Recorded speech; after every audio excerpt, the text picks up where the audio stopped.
you, Jeffrey. That was great. Matt Katz reports on air at WNYC about immigration, refugees, and national security. He covered New Jersey Governor Chris Christie for more than 5 years, first for the Philadelphia Inquirer and then for WNYC and New Jersey Public Radio.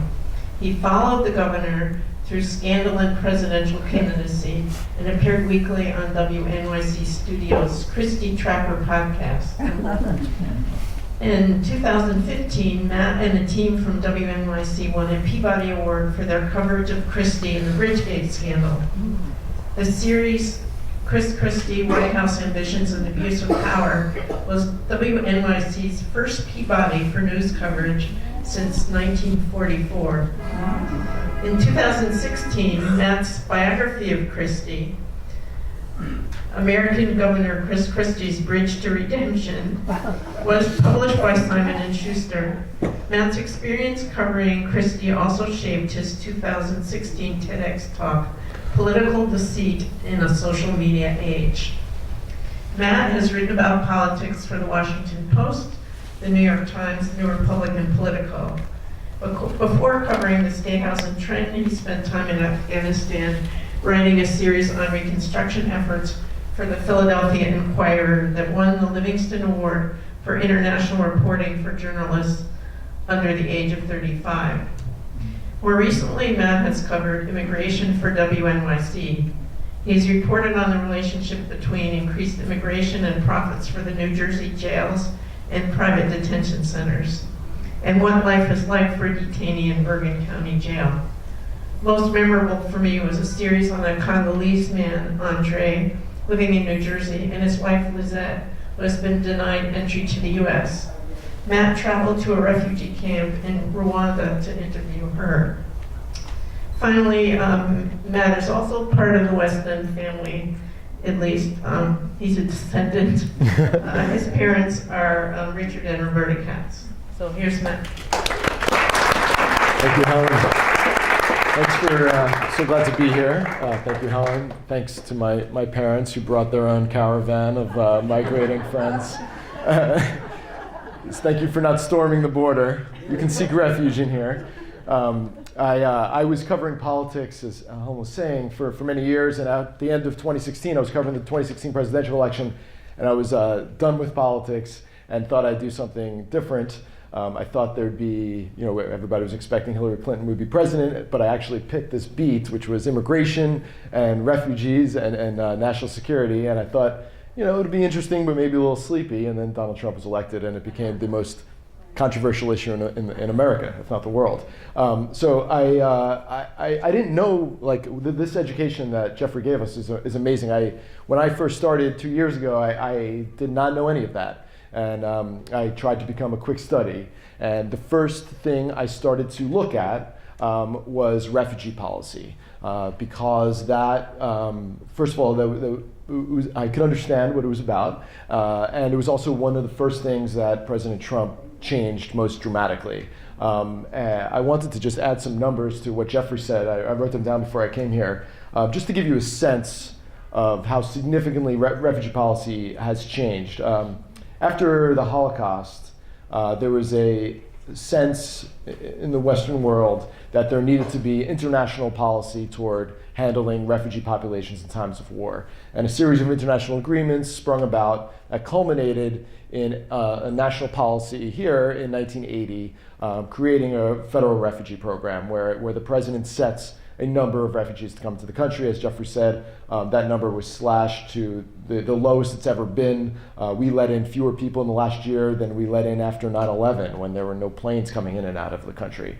And just to give you some local numbers and what that means, there were 957 refugees who came in the 2017 fiscal year to New York, not from Iraq, Syria, and Afghanistan, three obviously extremely war-torn countries. That was already lower than in the Obama years, but 957. Last year, from those three countries, 1 Iraqi came to New York, 6 Syrians, and 56 from Afghanistan. That number will be much lower again in the coming year. It's a 95% some-odd drop. It's quite dramatic. There were 515 Somalis who came in 2 years ago to New York. 515. 2 came in this past year from Somalia. Meanwhile, the number of refugees from Russia doubled. 75 refugees from Russia. So that gives you a sense of some of the numbers. Helen mentioned Andre, and what I try to do with my reporting is just try to put a face on some of these policies and or it's radio, so I guess we're not really doing much of a face, but a voice to some of these immigration policies and some of the experiences of immigrants. Right after President Trump changed refugee policy, I wanted to find an example of somebody who could illustrate what it means when you come into the country and what it means if you don't make it into the country. And that's how I found this guy, Andre Twendelli. He was a law student in the Democratic Republic of Congo, and he led a protest against the president, who is an autocrat and a despot. And he was leading the protest. He was arrested. He was tortured for a month. He was taken into the bush, and him and his 10 comrades were lined up to be shot in the head. For some reason, because he had established a relationship with the guard, Andre escaped with his life. He was the only one. He was not shot. He lay there and pretended to be dead. When he told me this story a year and a half ago at a park in Elizabeth, New Jersey, it was impossible not to think of this in black and white and imagine a forest in the Ukraine in 1944. The imagery was just horrifying, and it seemed like it was out of a bygone era. So he ends up escaping. Obviously a long story. I did a long story on the radio about this, but he ends up escaping and making it to a refugee camp in Malawi, 2 countries away. He spent 11 years in these 2 refugee camps. 2 refugee camps in Malawi. 5 or 6 years in, while he was there, first of all, he learned English. He got a bachelor's degree through a Jesuit university in Colorado, and he applied to become a refugee. Now, refugees in America are the most vetted immigrants we have. I mean, they go through every imaginable test, health tests, screenings, background checks, yada, yada, yada. So it takes several years. And while he's in the process of being vetted, he falls in love. He meets a woman from the Democratic Republic of Congo whose uncle was a political opponent of the regime in Congo. She was arrested and raped by multiple soldiers in Congo before she was eventually able to escape with her life, ends up in the same refugee camp. She's in this refugee camp. Her name is Lizette. Andre and Lizette start dating. They fall in love and they get married in the refugee camp. In the meantime, Andre's number is called by the UN, and he is granted admission to the US. Lizette was not on his application because he didn't know her when he first applied. So he gets to come to America, and he figures in a few months, I'll bring my wife. Because that's the way we always imagine it, like our ancestors or our parents or grandparents. That's the way they often did it. Somebody would come first, everybody else would, it comes along afterwards. And that is still the policy on the books in the country. However, Andre got here 2 years ago this week, so 10 days before Donald Trump was elected. And Trump's elected, refugee policy changes, and Lizette, long story short, is still in this refugee camp in Malawi. And to the point that now, and I went to Malawi and I visited her in the refugee camp, and I did a series of stories about their experience and their life. And the fact that she's not here is so unusual and so almost absurd that Andre now has been here long enough that he has a green card. He's a green card holder. He's working, he's got a job at Midtown, he's making $34,000 a year, he's paying taxes, he's doing well, except being separated from his wife. So now he can travel. He can legally leave the country because he has this green card. So he now, this coming spring, is thinking about going to the refugee camp to visit his wife, who can't leave the refugee camp.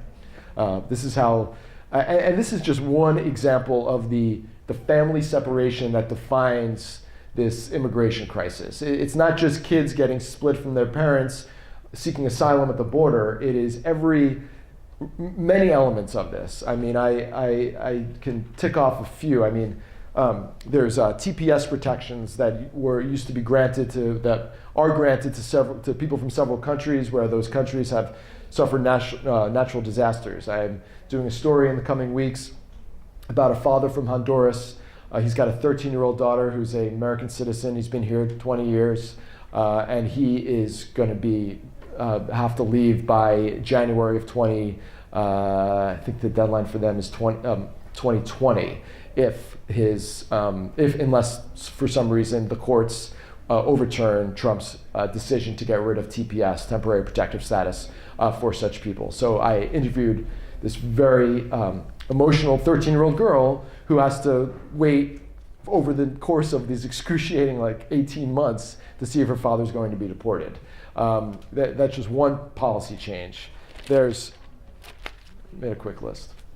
I interviewed a American citizen. Her husband was arrested. He lives in New Jersey. His name is Cloyd. She's a Trump supporter, actually, voted for Trump. She married a green card holder.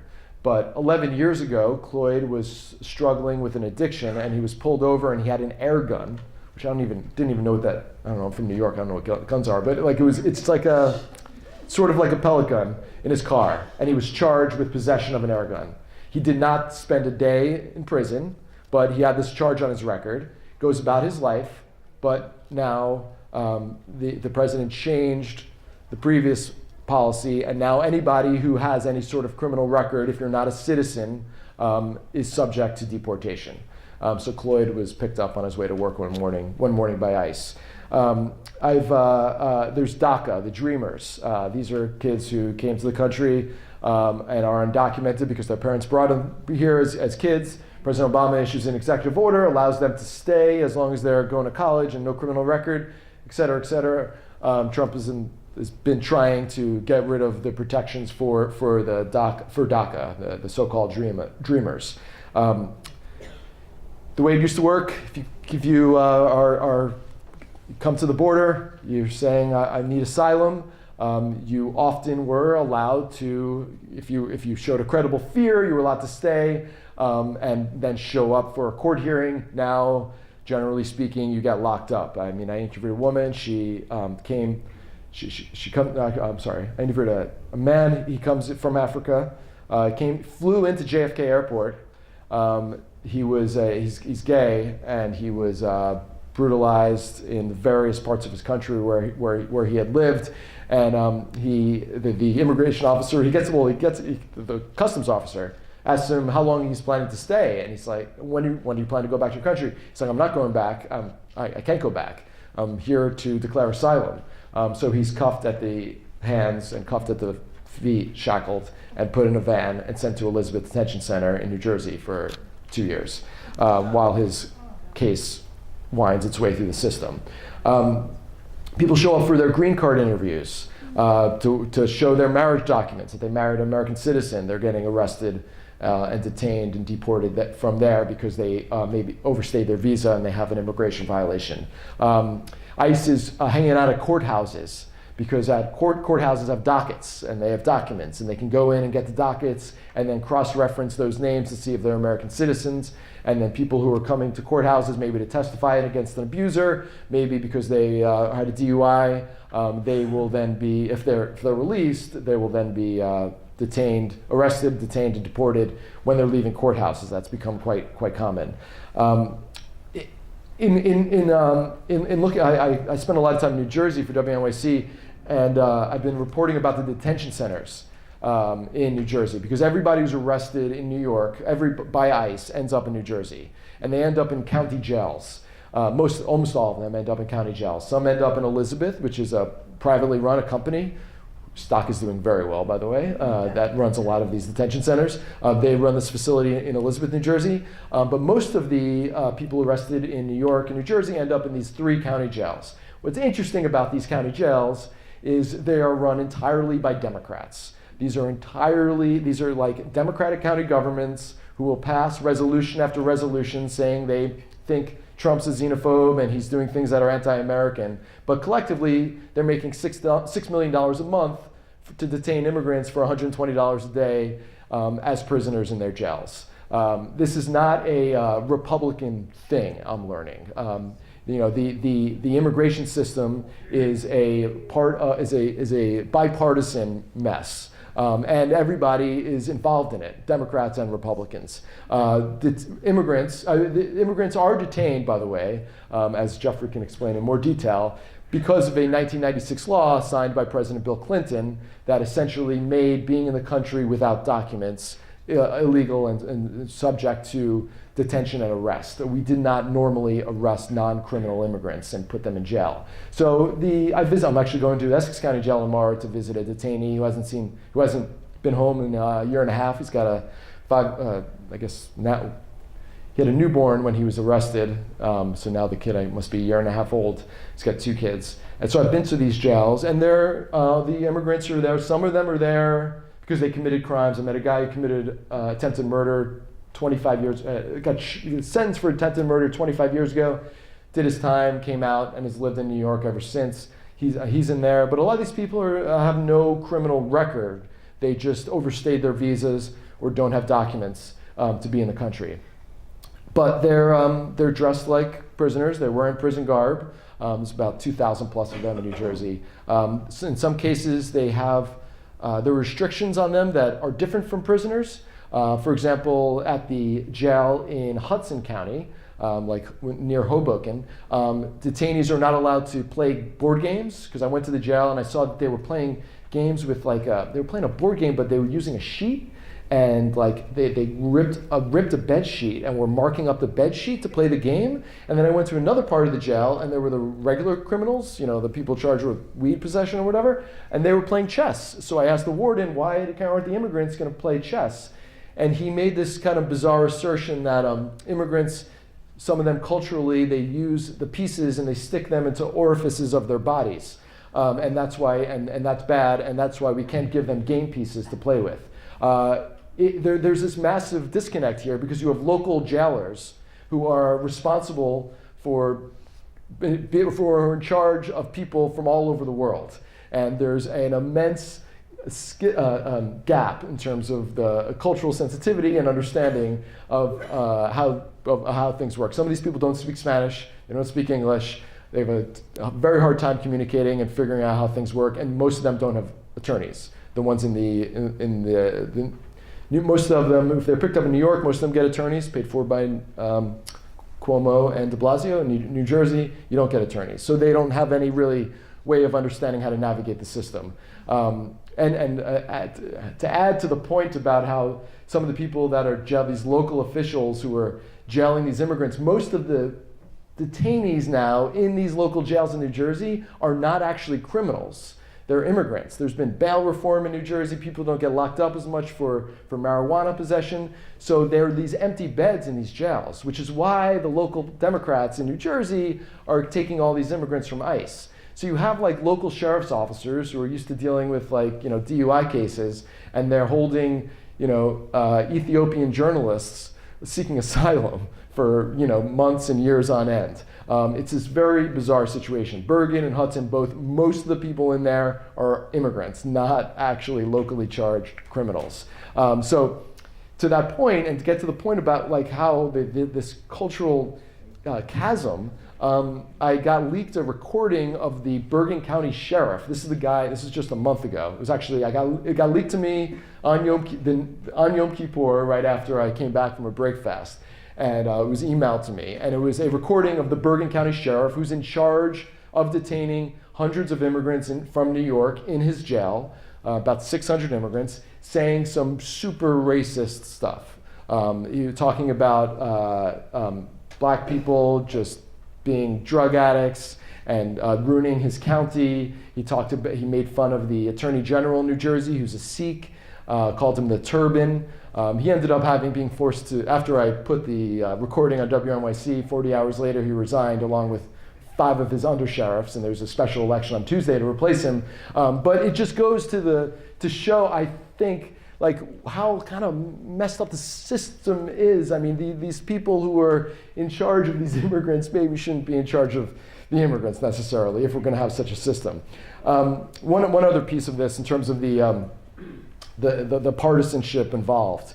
Again, these are all the people holding ICE detainees in our area are Democrats. Their governments are all making money off of it. They're getting money, campaign donations from the contractors who provide the food and whatnot to the immigrants. And they are also, involved. They're also influencing federal policy, because I just did a piece this week about the Democrats running for Congress in New Jersey, and the same thing is actually happening in New York. None of them are running on the immigration issue.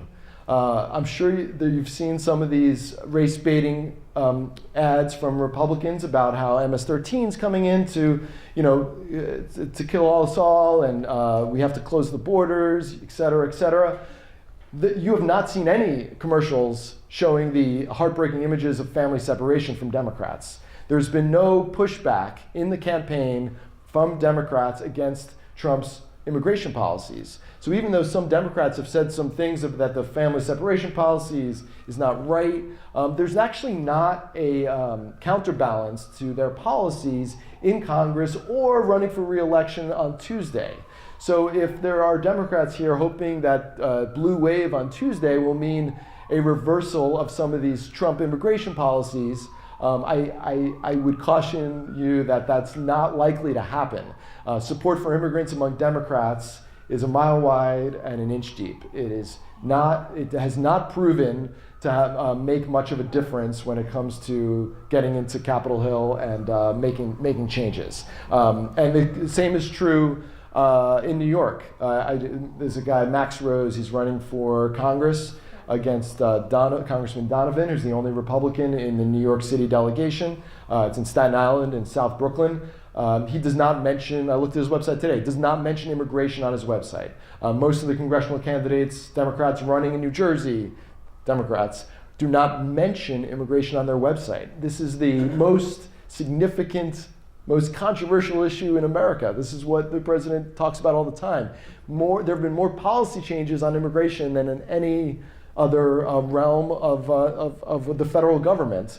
And there's some rhetorical pushback, but no real pushback. And that's sort of been what I've been exploring in my reporting in recent weeks, both Democratic involvement in these detention centers and in these jails. So I don't know what'll happen on Tuesday. It's obviously going to be a big election, but certainly I don't foresee, even if the Democrats were to take over both houses of Congress, I don't foresee many changes. The crackdown on immigration is only going to get more significant. The refugee numbers have gone down he capped it at 45,000, I think, the first year he was in office, went down to 30,000 the second year he was in office. There are going to be more and more troops at the border. We haven't seen the most extreme elements of the anti-immigration push yet. It's still to come.